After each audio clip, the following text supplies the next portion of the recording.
প্রিয় আমার সকল ছাত্রছাত্রী, আশা করি সকলে ভালো আছো, সুস্থ আছো। যারা একাদশ শ্রেণী থেকে 2022-এ দ্বাদশ শ্রেণীতে উঠেছ, তাদের জন্য আমি আজকে রাষ্ট্রবিজ্ঞান পলিটিক্যাল সায়েন্সের দ্বিতীয় বিশ্বযুদ্ধোত্তর আন্তর্জাতিক সম্পর্ক অধ্যায়ের এসএকিউ, এমসিকিউ এবং সময় থাকলে বড় কোশ্চেনও আমি দেবো। তোমরা শুনতে থাকো, খাতায় লিখতে থাকো। আশা করি তোমাদের আমার এই চ্যানেল গুরুকুল @আশ্রম টপার এডুকেশান ভালো লাগছে।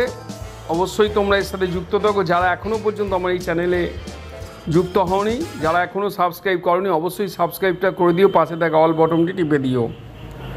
তাহলে তোমার আগের ও পরের নোটিফিকেশানগুলো তোমরা পাবে।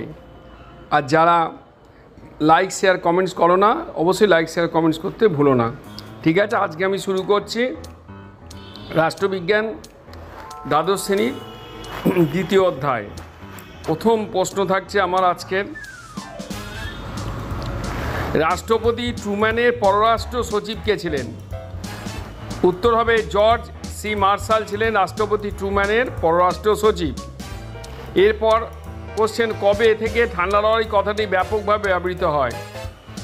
1947 খ্রিস্টাব্দ থেকে ঠান্ডা লড়াই কথাটি ব্যাপক ব্যবহৃত হতে থাকে।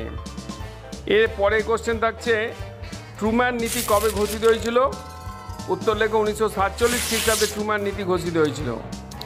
এরপরে প্রশ্ন, দ্বিতীয় বিশ্বযুদ্ধ পর কাদের মধ্যে ঠান্ডা লড়াই শুরু হয়েছিল? উত্তর লিখবে দ্বিতীয় বিশ্বযুদ্ধের পর সোভিয়েত ইউনিয়ন এবং মার্কিন যুক্তরাষ্ট্রের মধ্যে ঠান্ডা লড়াই শুরু হয়েছিল।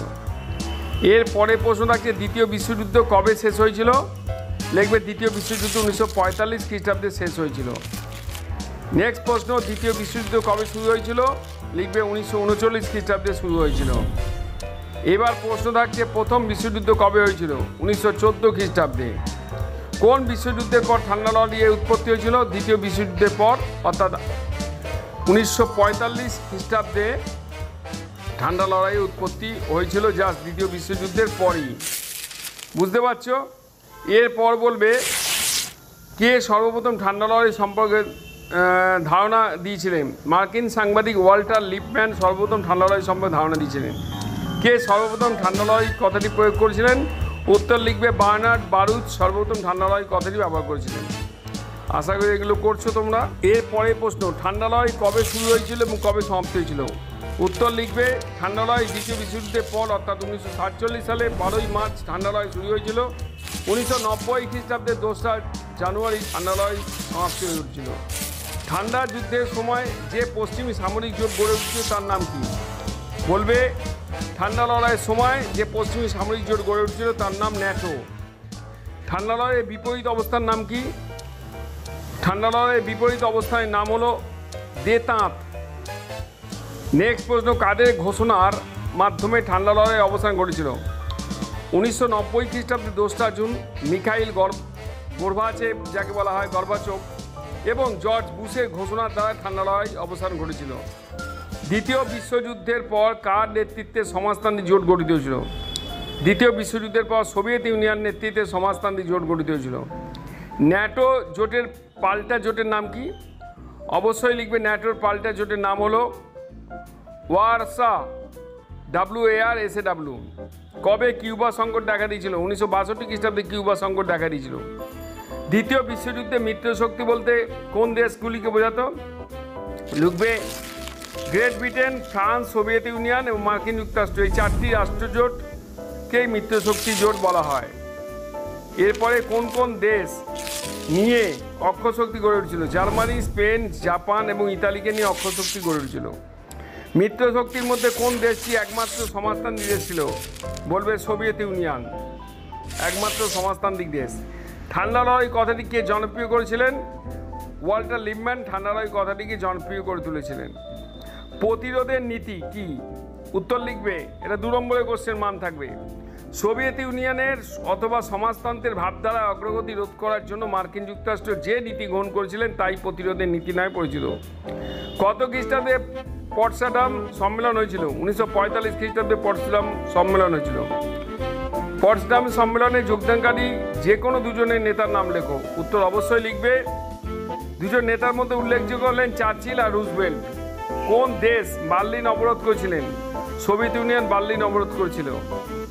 নেক্সট প্রশ্ন, সোভিয়েত ইউনিয়নে কত খ্রিস্টাব্দে পারমাণবিক শক্তিধর রাষ্ট্র হিসেবে আত্মপ্রকাশ ঘটে? সোভিয়েত ইউনিয়ন 1949 সালে পারমাণবিক শক্তিধর রাষ্ট্র হিসেবে আত্মপ্রকাশ ঘটে। আশা করি এগুলো তোমাদের খুব উপকারে লাগবে, এগুলো শুনতে থাকো তোমরা।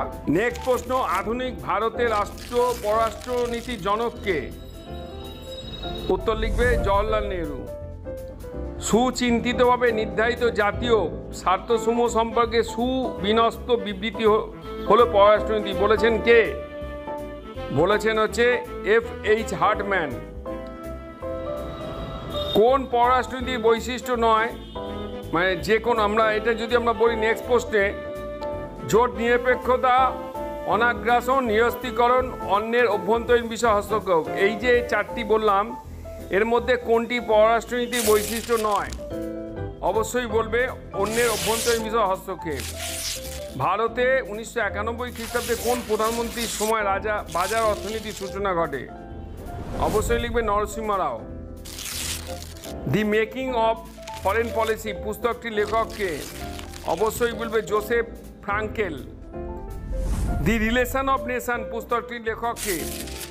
উত্তর বলবে হার্টম্যান। হয়কার টয়লেট ময়জবলাকা দন্তন্য।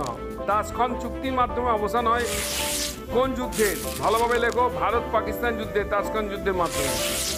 এবার বলবে ভারত পাক সিমলা চুক্তি কবে সম্পাদিত হয়? অবশ্যই বলবে 1972 খ্রিস্টাব্দে। নেক্সট প্রশ্ন, ভারত পাকিস্তানের মধ্যে কার্গিল যুদ্ধের সময় পাকিস্তানের প্রধানমন্ত্রী ছিলেন কে? নওয়াজ শরীফ। নওয়াজ শরীফ। কত খ্রিস্টাব্দে সিটিবিটি চুক্তি স্বাক্ষরিত হয়? অবশ্যই বলবে 1996 খ্রিস্টাব্দে। নেক্সট প্রশ্ন, ভারত, মার্কিন যুক্তরাষ্ট্র, রাশিয়া, ব্রাজিল এই চারটি দেশের মধ্যে BRICS এর সদস্য নয় কোন দেশ? অবশ্যই লিখবে মার্কিন যুক্তরাষ্ট্র। সার্ক কবে প্রতিষ্ঠিত হয়? অবশ্যই লিখবে 1985 খ্রিস্টাব্দে। বর্তমান সার্কের সদস্য সংখ্যা কত? 8।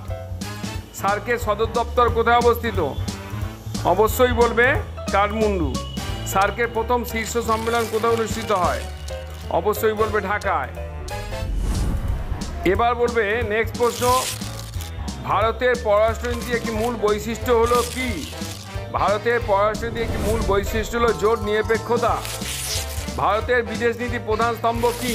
ভারতের পররাষ্ট্রনীতি বিদেশ নীতি বা পররাষ্ট্রনীতির প্রধান স্তম্ভ হলো জোট নিরপেক্ষতা। পররাষ্ট্রনীতির দূরপাল্লার লক্ষ্য কাকে বলে? এটা ভালোভাবে শোনো। চূড়ান্ত রাজনৈতিক মতাদর্শের ভিত্তিতে আন্তর্জাতিক ব্যবস্থার পুনর্গঠন ঘটনাই হলো পররাষ্ট্রনীতির মূল দূরপাল্লার বিষয় বা লক্ষ্য। সিমলা চুক্তি কে সম্পাদিত হয়েছিল?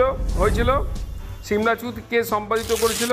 কাশ্মীর সমস্যা সমাধানের জন্য ভারত পাকিস্তানের মধ্যে সিমলা চুক্তি 1972 খ্রিস্টাব্দে স্বাক্ষরিত হয়েছিল। ভারতের কোন প্রধানমন্ত্রী 1987 খ্রিস্টাব্দে শ্রীলঙ্কা সফরের সঙ্গে শান্তি স্থাপনের উদ্দেশ্যে চুক্তি করেন? ভারতের প্রধানমন্ত্রী রাজীব গান্ধী শ্রীলঙ্কা সরকারের সঙ্গে শান্তি স্থাপনের জন্য চুক্তি স্বাক্ষর করেন। কার্গিল যুদ্ধ কবে কাদের মধ্যে হয়েছিল? 1999 খ্রিস্টাব্দে ভারত পাকিস্তানের মধ্যে হয়েছিল।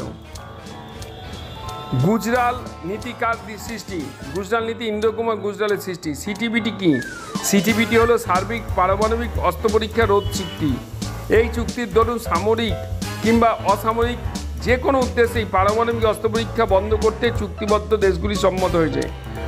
WTO এর পুরো কথা কি? World trade organisation. বিশ্ব বাণিজ্য সংস্থা বা WTO কবে গঠিত হয়? 1995 খ্রিস্টাব্দে।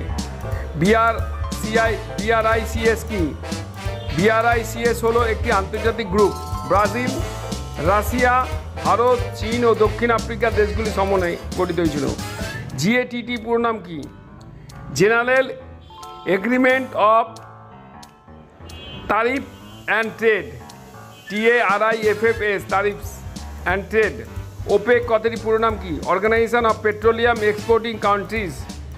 NDA এর পুরো কথাটি কি? National Democratic alliance. UPA পুরো কথাটি কি? United progressive alliance. পঞ্চশীল চুক্তির দুটি মূল নীতি উল্লেখ করো। 1 নম্বর হলো অন্য রাষ্ট্রে অভ্যন্তরীণ বিষয় হস্তক্ষেপ করা থেকে বিরত থাকা। 2 নম্বর শান্তিপূর্ণ অবস্থান। সার্কের পুরো কথাটি লেখো। South Asian Association for Regional cooperation.